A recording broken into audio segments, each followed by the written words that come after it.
নাই বলাই মনৰ মাজত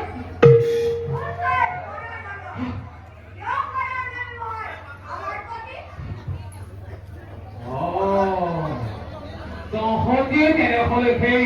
অধম বালক হত্যা কৰি প্ৰভুৰ তিনি অন্তত দাৰুণ নাঘাতি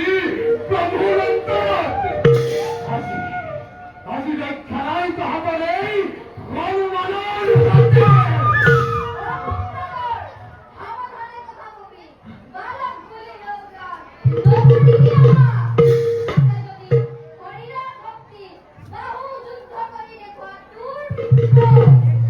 সামান্য বালকৰ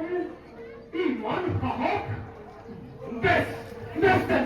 চাওঁ আৰু আজি তহঁতৰ